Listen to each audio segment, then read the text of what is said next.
ವೃದ್ಧೆಯೊಬ್ಬಳು ಪತಿ ಮತ್ತು ಮಗನಿಗೆ ಚಾಕುವಿನಿಂದ ಇರಿದಿದ್ದು ಪತಿ ಡಾಕ್ಟರ್ ಕಿರಣ್ ಸಾವನ್ನಪ್ಪಿ ಬುದ್ಧಿಮಾಂದ್ಯ ಮಗ ನಿಹಿತ್ ಗಂಭೀರ ಗಾಯಗೊಂಡಿದ್ದು ಆತನನ್ನ ಆಸ್ಪತ್ರೆಗೆ ದಾಖಲಿಸಲಾಗಿದೆ. ಕ್ಷುಲ್ಲಕ ಕಾರಣಕ್ಕೆ ದಂಪತಿ ನಡುವೆ ಜಗಳವಾಗಿದೆ. ರಾತ್ರಿ ಪತಿ ಹಾಗೂ ಪುತ್ರ ಮಲಗಿದ್ದಾಗ ಪ್ರಿಯಾಂಕಾ ಚಾಕುವಿನಿಂದ ದಾಳಿ ನಡೆಸಿ ಅಟ್ಟಹಾಸ ಮೆರೆದಿದ್ದಾಳೆ. ಅಷ್ಟೇ ಅಲ್ಲದೆ ತನ್ನ ಪತಿಯ ಶವ ಮತ್ತು ತನ್ನ ಕರುಳ ಕುಡಿ ರಕ್ತದ ಮಡುವಿನಲ್ಲಿ ಬಿದ್ದು ಕೊನೆಯುಸಿರೆಳಿತಾ ಇದ್ರು.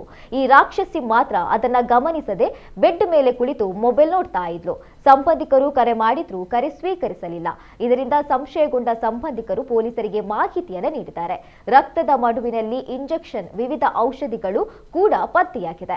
ಗಂಭೀರ ಗಾಯಗೊಂಡು ಉಸಿರಾಡುತ್ತಿದ್ದ ಮಗುವನ್ನ ಆಸ್ಪತ್ರೆಗೆ ದಾಖಲಿಸಲಾಗಿದ್ದು, ಪ್ರಕರಣ ದಾಖಲಿಸಿಕೊಂಡ ಪೊಲೀಸರು ತನಿಖೆ ಮುಂದುವರಿಸಿದ್ದಾರೆ. ಇನ್ನು ಈ ಘೋರ ಕೃತ್ಯ ಧಾರವಾಡದಲ್ಲಿ ಬೆಳಕಿಗೆ ಬಂದಿದೆ.